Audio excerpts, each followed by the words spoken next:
There's an oil boom going on right now, not in Saudi Arabia or Kuwait or any of those places, but 600 miles north of Montana, in Canada, Alberta, in a town called Fort McMurray, where, this time of year, the temperature sometimes zooms up to 0. The oilmen up there aren't digging holes in the sand and hoping for a spout. They're digging up dirt which is saturated with oil. They're called oil sands, and if you've never heard of them, you're in for a big surprise because the reserves are so vast in the province of Alberta that they'll help solve America's energy needs for the next century. Within a few years, the oil sands are likely to become more important to the United States than all the oil that comes to us from Saudi Arabia. 24 hours a day, 365 days a year, vehicles which look like prehistoric beasts move across an Arctic wasteland extracting the oil sands. There's so much to scoop, so much money to be made. There are 175 billion barrels of proven oil reserves here. That's second to Saudi Arabia's 260 billion. But it's only what companies can get with today's technology. The estimate of how many more barrels of oil are buried deeper underground is staggering. Listen to Shell Canada Chief Clive Mather. We know there is much, much more there. The total estimates could be 2 trillion or even higher. 2 trillion? 2 trillion. That's the number with a T. That's the number with a T. This is a very, very big resource.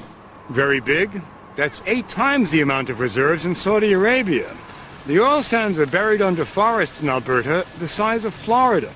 The oil here doesn't come gushing out of the sand the way it does in the Middle East. The oil is in the sand.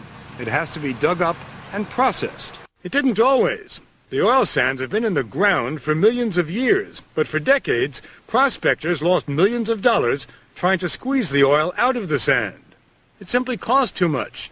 T. Boone Pickens, a legendary Texas oil tycoon, was working Alberta's traditional oil rigs back in the 60s and remembers how he and his colleagues thought mining for oil sands was a joke. Here we are sitting there having a drink after work, and somebody said, it isn't possible. It'll have to be subsidized to a level. Said, before they'd make money, you'd have to have $5 oil. We never thought that'd happen. But then $40 a barrel happened, and the oil sands not only made sense, they made billions for the people digging them. But it wasn't just the price of oil that changed the landscape. It was the toys. That's what they call the giant trucks and shovels that roam the mines. Everything about the oil industry has always been big. It's characterized by bigness, from the pumps to the personalities. But up here in Alberta, it's frankly ridiculous. Just look at this truck. It is the biggest truck in the world. It's 3 stories high and costs $5 million. It carries a load of 400 tons of oil sands, which means that at today's prices, each load is worth $10,000. What's it like to drive one of these monsters?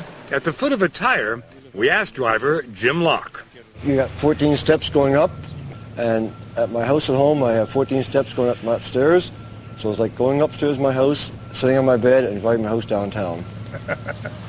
But getting downtown is just the beginning. The oil sands then go into a plant. They're heated in a cell, which separates the oil from the sand. The result looks like something out of Willy Wonka's chocolate factory. This oil froth is sent to an upgrader and eventually to a refinery. Got in a little earlier. T. Boone Pickens, who once scoffed at the oil sands, is one of those investors. Pickens runs a hedge fund in Dallas and is now a true believer. We're managing $5 billion here, and about 10% of it's in the oil sands. So it's the one single largest investment we have. 10% of $5 billion. I flunked math. 500 million. And if oil sands are the answer for investors, are oil sands the answer for the United States? Oh, I think so. Most of those lumbering trucks are on their way to the gas tanks of America. 1 million barrels a day are now coming out of the oil sands, and oil production is expected to triple within a decade.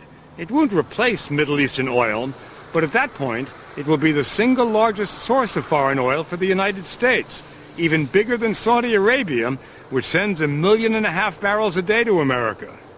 When it comes to exploration in the oil sands, you can't drill a dry hole. It's there. We know where it is. They've outlined it. You don't have any risk. But other conventional sectors around the world, there's a huge exploration risk. The exploration risks are the least of it. Much of the world's crude is in the Middle East, where the instability is deeper than the oil. When Alberta's blue-eyed sheiks took to Wall Street last summer in their Stetsons to drum up support for the oil sands, their message seemed to be, if you can't trust Alberta, who can you trust? Alberta is a very good place to do business. It's a very stable environment. I mean, you're understating it, aren't you? I mean, Alberta is as safe as you can get on this planet, isn't it? It's a great place to do business. And they haven't had a civil war for a while. We haven't had a civil war for a long time. We need another 100,000 people here in Fort McMurray. That's why one oil company has built a runway to fly workers daily from civilization to Fort McMurray. But why would anyone want to come work in a place where temperatures plummet to 40 below and the sun sets shortly after it rises in the long winter? Well, perhaps because the oil companies pay some of the highest salaries in North America. Take George Schlichte. It could be up to about, well, around here, maybe 120,000. So it's pretty good. So you're going to be making 120 grand by the time you're 22, huh? Yeah, it's amazing. But unless the Chinese go back to bicycles and Americans trash their SUVs, there will be buyers for oil anywhere, no matter how it's found or mined. Right now, Canada has become the land of opportunity for oil men. They'll tell you there's little else on the horizon. As blank as the landscape around Fort McMurray, where the world of oil exploration ends. I think the days of cheap oil are gone. They're gone. From what we knew as cheap oil, when I pumped gasoline in Ray Smith's Sinclair station on Hinckley Street in Holdenville, Oklahoma, 11 cents a gallon, that's gone. $1.50 a gallon? We won't ever see $1.50 a gallon. No, that's gone. Right around the corner from Fort McMurray, you can still see oil being produced the traditional way.